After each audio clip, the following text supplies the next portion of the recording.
Welcome to my channel, Scary Hours. Tonight, we're diving deep into the static, into the silences where terror finds its voice. Let's start in the desolate Alaskan wilderness, where a lone vlogger named Jason set up his camera for what would be his final broadcast. His video begins with a trembling whisper that cuts through the howling wind. Something's outside. The camera, fixed on a frosted window, shows nothing but impenetrable darkness. But the microphone tells a different story. It picks up the sound of slow, heavy, dragging footsteps, methodically circling the small cabin, each step crunching in the snow, getting closer and closer. Jason's face, pale in the low light, is a mask of pure fear. His last words, choked out in a horrified breath, are a puzzle that remains unsolved. It's copying me. When rescuers finally reached the isolated cabin days later, the scene was eerily still. Jason was gone.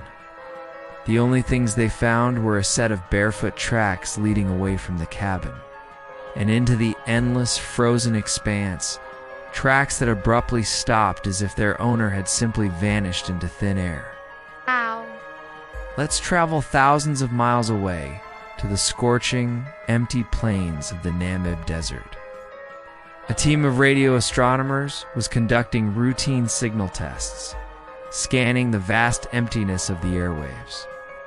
They tuned into a completely dead frequency, a channel that should have been nothing but silent static.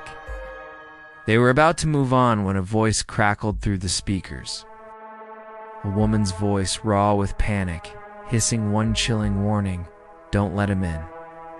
The team exchanged confused, uneasy glances. Who was she? How was she broadcasting on a dead channel?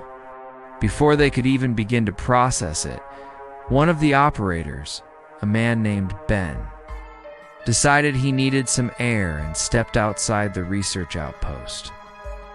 Seconds later, his name echoed back through the radio. Ben, a strange guttural voice repeated, over and over. It wasn't the woman's voice. This was something else entirely, something that seemed to breathe heavily between each repetition of his name, a raspy, inhuman sound that promised something awful. The team inside could only listen, frozen in terror, as the voice that was and wasn't Ben's called for him from the darkness. Our final stop takes us to the far north of Sweden, into a dense, ancient forest that, according to all official maps, shouldn't exist.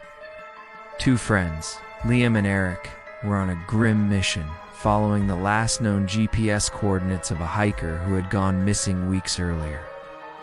As they pushed deeper into the woods, the atmosphere began to change. The air grew thick and heavy, muffling all sound. Their GPS devices started glitching wildly, the screens flickering between their location and a blank void.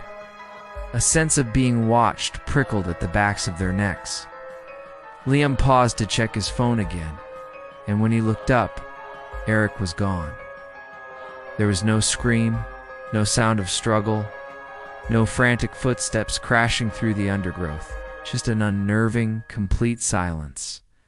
Then a new sound began, a whisper seeming to come from every direction at once, from the rustling leaves, from the groaning bark of the ancient trees. It was Eric's voice, but hollow and distant, repeating the same haunting phrase, "You shouldn't have followed. Some places on this earth don't want to be found. They guard their secrets with a silence that can swallow you whole. And some voices, once they begin, don't ever want to stop." If you're still here, listening to the end of this broadcast, then maybe you're already hearing them too. If these stories sent a shiver down your spine, make sure to hit that like button. Subscribe to Scary Hours and turn on notifications. You won't want to miss what's coming next from the shadows. Thanks for listening.